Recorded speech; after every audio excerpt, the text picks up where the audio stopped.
Hi viewers, welcome to our channel. ప్రస్తుతం మనతో పాటు సీనియర్ జర్నలిస్ట్ దాము బాల సార్ వారితో మాట్లాడదాం. నమస్కారం సార్.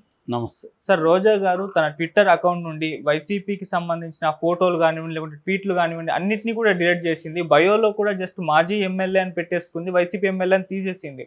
సో ఎందుకు ఈ విధంగా రోజా గారు ఈ విధంగా చేశారని చెప్పేసి ఇది కూడా ఒక చర్చకు దారితీసింది. మరి వైసీపీకి గుడ్ బై చెప్పి బయటకు వచ్చేస్తున్నారా అని చెప్పేసి అంటున్నారు. సార్ మీరేం చెప్తారు, ఎందుకు తీసేసింది? అంటే మామూలుగా ఇప్పుడు ఇవాళ సోషల్ మీడియాలో ఏం జరుగుతుందంటే, ఇప్పుడు లవర్స్ కావచ్చు, లేకపోతే భార్యాభర్తలు కావచ్చు, సెలబ్రిటీలు ఏం చేస్తారంటే ఫస్ట్ సోషల్ మీడియాలో ఫోటోలు తీసేయడం, వాళ్ళ పేర్లు తీసేయడం, ఇవి చేస్తుంటారు. లేకపోతే అన్ఫాలో కొట్టడం, ఇవి ఫస్ట్ అంటే పబ్లిక్కి ఇండైరెక్ట్గా చెప్తారు.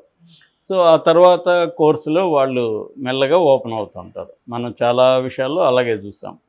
ఫస్ట్ సమంత నాగ చైతన్య కావచ్చు, తర్వాత అమ్మాయి నిహారిక విషయంలో కావచ్చు, ఇలాగా చాలామంది, చిరంజీవి వాళ్ళ అమ్మాయి శ్రీజ కావచ్చు, వీళ్ళందరూ ఇదే ప్యాటర్న్ని అమలు చేస్తూ ఉంటారు. ఫస్ట్ ఫోటోలు తీసేస్తారు, పేర్లు తీసేస్తారు, అన్ఫాలో కొడతారు, ఇలాగ జరుగుతుంటాయి. అలాగా ఇప్పుడు రోజా కూడా ఏం చేసిందంటే ఎక్స్ అకౌంట్లో వైసీపీ వైఎస్ఆర్ ఫోటో ఇవన్నీ ఉండేది ఆమె దాంట్లో, ఇప్పుడు అవన్నీ తీసేసింది. అట్లాగే బయోలో కూడా ఎక్స్ మినిస్టర్, ఎక్స్ ఎమ్మెల్యే అని పెట్టుకునింది తప్ప వైసీపీ నాయకురాలని కానీ, వైసీపీ నగరి ఇన్ఛార్జ్ అని కానీ పెట్టుకోలేదు. ఇది ఎందుకు ఈ సడన్గా ఏం చేసింది అనేది ఇప్పుడు వైసీపీలో పెద్ద ఎత్తున చర్చ జరుగుతుంది. దీన్ని ఆటోమేటిక్గా తెలుగుదేశం మీడియా కూడా విపరీతంగా ఫోకస్ చేస్తుంది. సో ఇది మార్నింగ్ నుంచి వైరల్ అవుతుంది ఈ విషయం. ఎందుకంటే రోజా మీద గత కొంతకాలంగా మనం కూడా 2-3 వీడియోలు చేశాము. గత కొంతకాలంగా ఏంటంటే రోజా వైసీపీకి గుడ్ బై చెప్పి అసలు తెలుగు రాజకీయాలకే గుడ్ బై చెప్పి వెళ్ళిపోతుంది.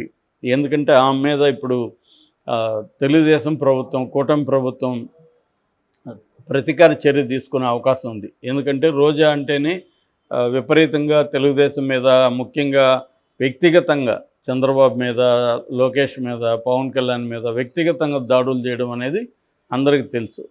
అందుకని రోజా మీద బండారు సత్యనారాయణ లాంటి వాళ్ళు వ్యక్తిగతంగా దాడులు చేసినప్పుడు కూడా ఆమెకి రావాల్సినంత సింపతి రాలేదు. తమిళ ఇండస్ట్రీ కొంత స్పందించింది కానీ తెలుగు ఇండస్ట్రీ పెద్దగా ఎవరు పట్టించుకోలేదు.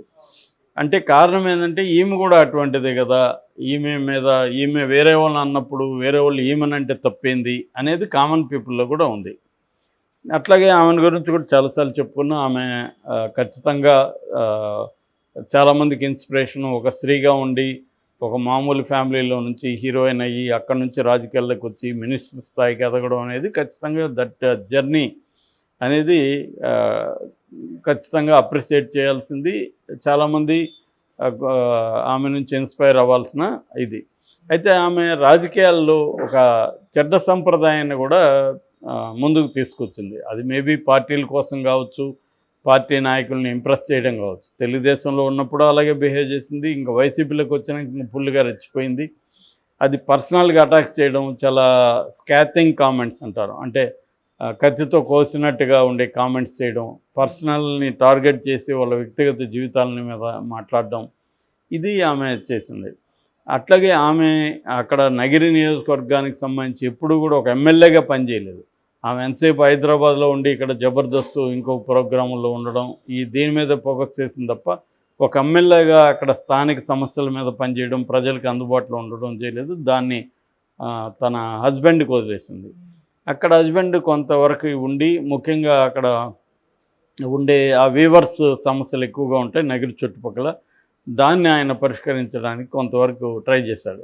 అట్లాగే వాళ్ళ బ్రదర్స్ కూడా అక్కడ ఈమె పేరు చెప్పి పెద్ద ఎత్తున కుంభకోణాలకు తెరలేపడం, డబ్బులు దండుకోవడం, ఇవన్నీ చేశారు. రోజా కూడా మొత్తంగా వాళ్ళ ఫ్యామిలీ పెద్ద ఎత్తున అక్రమాలకు, అవినీతులకు పాల్పడడం విమర్శలు లోకల్గా ఎక్కడ పోయినా వస్తున్నాయి.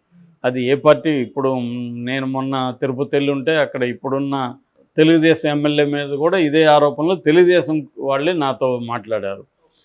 మా ఎమ్మెల్యే భయంకరంగా మొదలుపెట్టాడు సార్, మాతో ఏమీ అసలు తెలుగుదేశం వాళ్ళని కూడా, మేము పనిచేసిన వాళ్ళని కూడా పలకరించే అపాయింట్మెంట్ ఇచ్చే పరిస్థితి లేదు అని అంటున్నారు. ఇవాళ నేను చాలాసార్లు చెప్తుంటా, రాజకీయ పార్టీలు ఏవైనా కూడా అందరూ ఒకటే. ఎందుకంటే అందరూ డబ్బు సంపాదించుకోవడం అనేది ప్రధానంగా ఉంటుంది. కాబట్టి ఎన్ని మార్గాల్లో డబ్బు సంపాదించుకోవచ్చు అనేది వాళ్ళు ఆల్రెడీ అలవాటు అయింటుంది కాబట్టి దాన్ని మొదలు పెట్టేస్తారు. అందుకనే మనకి దాదాపు 40 లక్షల టన్నుల ఇసుక ఒక వారంలో వీళ్ళు తెలుగుదేశం వాళ్ళు రాగానే దాన్ని అమ్మేసుకున్నారు ఎమ్మెల్యేలు. అది తెలుగుదేశం మీడియానే విపరీతంగా రాస్తుంది ఇసుక కుంభకోణాల గురించి తెలుగుదేశం ప్రభుత్వంలో. సో కాబట్టి ఏది అందుబాటులో ఉంటే అది చేయడం మొదలు పెడతారు. సో రోజా విషయానికి వస్తే, రోజా కూడా ఇట్లాంటి ఆరోపణలు ఉన్నాయి. ఆమె మీద ఆల్రెడీ ఆడదం ఆంధ్రాలో అక్రమాలు జరిగాయని కేసు ఉంది. అట్లాగే తిరుమలలో అనేక కుంభకోణాలకు ఆమె పాల్పడిందని, టికెట్లు అమ్ముకోవడం దగ్గర నుంచి, అక్కడ గెస్ట్ హౌస్ల వ్యవహారాల దగ్గర నుంచి ఆమె అనేక కుంభకోణాల్లో పాల్పడింది. అందుకనే తిరుమలకి చాలా ఎక్కువ సార్లు వచ్చింది అనేది కూడా ఆమె మీద కిరణ్ రాయల్ లాంటి అక్కడ జనసేన నాయకులు అనేక సార్లు ఆరోపణలు చేశారు. సో ఈ నేపథ్యంలో ఒకటేమంటే పర్సనల్గా లోకేష్కి కానీ, చంద్రబాబు కానీ, పవన్ కళ్యాణ్కి కానీ ఆమె మీద కోపం ఉండే అవకాశం ఉంది. అట్లాగే పొలిటికల్గా కూడా ఆమె మీద కోపం ఉండే అవకాశం ఉంది. సో ఈ కాంటెక్స్ట్లో ఆమె మీద కేసులు ఆల్రెడీ పెట్టారు, ఆమెను అరెస్ట్ చేస్తారన్న కూడా పుకార్లు ఉన్నాయి. సో ఈ కాంటెక్స్ట్లో ఆమె కొద్ది రోజుల నుంచి ఇన్యాక్టివ్ అయిపోయింది మామూలుగానే వైసీపీలో. వైసీపీ అధినాయకత్వం కూడా ఆమెను పెద్దగా పట్టించుకోవట్లేదు. దానికి ఒక కారణం ఏంటంటే అక్కడ పెద్దిరెడ్డికి ఈమెకి పడదనేది కూడా ఎప్పటి నుంచో ఉంది. సో ఇప్పుడు ఆమె అన్ని రకాలుగా, అంటే నేను ఇప్పుడు యాక్టివ్గా ఉండి నేను మళ్ళీ ఇలాగా ఉంటే నన్ను ఖచ్చితంగా జైలుకి పెడతారు, నన్ను సేవ్ చేసేవాళ్ళు ఎవరు ఉండరు, కాబట్టి సైలెంట్గా ఉందాము, మెల్లగా వైసీపీకి ఇంకా ఒక 5 ఏళ్ళు వైసీపీలో ఉంటే ఖచ్చితంగా జైలుకి వెళ్ళే అవకాశం ఉంది. అదేదో వైసీపీ నుంచి బయటకు వచ్చేస్తే కొంత తెలుగుదేశం వాళ్ళు కూడా కొంచెం సాఫ్ట్ కార్నర్ చూపించే అవకాశం ఉంది అనేది ఆమె ప్లాన్. రెండోది, ఆమె వైసీపీ నుంచి బయటకు వస్తే ఎక్కడికి పోతుంది? తెలుగుదేశంలోనో జనసేనలోనో పోయే అవకాశం లేదు, ఎందుకంటే వాళ్ళు రానివ్వరు. రెండో మార్గం ఏంటి ఆమెకి? కాంగ్రెస్లోకి వెళ్ళాలి. కాంగ్రెస్లో ఆల్రెడీ షర్మిల ఉంది, షర్మిల రానివ్వదు. కాబట్టి ఇంకా బీజేపీలోకి కూడా వెళ్ళలేదు. పురంధేశ్వరం కూడా ఆమె అలాగే మాట్లాడుతుంది.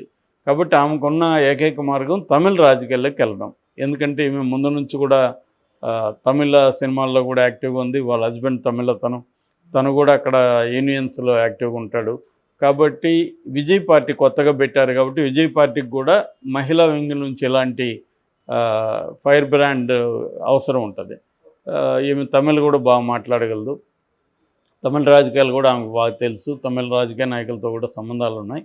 కాబట్టి ఆమె నేచురల్గానే తమిళ రాజకీయాల్లోకి వెళ్ళే అవకాశం ఉంది. ఏమన్నా అడిగితే ఇక్కడ ఎట్లయితే మన షర్మిల నేను తెలంగాణ కోడలనిందో, అక్కడ ఆమె నేను తమిళనాడు కోడలని చెప్పచ్చు. ఎందుకంటే వాళ్ళ హస్బెండ్ చెంగల్పట్టు డిస్టిక్, తమిళ అతను. కాబట్టి అక్కడ ఆమె తమిళనాడు కోడల్లాగా వెళ్ళిపోవచ్చు. సో ఆ రకంగా తమిళ రాజకీయాల్లోకి వెళ్తే విజయ్ కొంత ఛాన్సెస్ ఉంది. కొత్తగా పార్టీ పెట్టాడు ఆయన, ఇప్పుడు పాదయాత్ర చేయబోతున్నాడు. ఎందుకంటే అక్కడ తమిళ ప్రతిపక్షంలో ఒక వాక్యూమ్ ఉంది. ఏఐడిఎంకే అంత స్ట్రాంగ్గా లేదు, బీజేపీ స్ట్రాంగ్గా లేదు. అక్కడ ఇండియా కూటమి అధికారంలో ఉంది, స్టాలిన్ అధికారంలో ఉన్నాడు. కానీ జనరల్గానే తమిళనాడు పాలిటిక్స్ మనం గమనిస్తే 5 ఏళ్ళకి ఒకసారి మారుతూ ఉంటుంది. కాబట్టి ఇప్పుడు ఆల్రెడీ స్టాలిన్ మీద, ముఖ్యంగా ఉదయనిధి స్టాలిన్ మీద బాగా వ్యతిరేకత ఉంది అంటున్నారు. ఈ కాంటెక్స్లో అక్కడ విజయ్కి స్కోప్ ఉంది. స్కోప్ ఉన్నప్పుడు ఈమె కూడా అక్కడ ఉంటే ఈమెకు కూడా అక్కడ మళ్ళీ కొంత పదవులు వచ్చే అవకాశం ఉంటుంది. సో అందుకని తమిళ రాజకీయాలు ఈజీగా ఉన్నాయి కదా, అక్కడ ఇప్పటికిప్పుడు ఆమె మీద కేసులు కానీ ఏమి లేవు. ఇక్కడంటే ఇప్పుడు వేధింపులు ఇవన్నీ మొదలవుతాయి, కాబట్టి ఇక్కడ కష్టమవుతుంది అనేది ఆమె ఆలోచనగా చెప్తున్నారు. అందుకని ఆమె ఒకసారిగా కాకుండా హింట్ ఇవ్వడం మొదలుపెట్టింది. సో అందుకని ఎక్స్లో తీసేసింది. తీసేయకపోతే ఇన్ని చోట్ల ఎందుకు వైఎస్ఆర్ పేరు, వైసీపీ పేరు లేకుండా ఉంటుంది?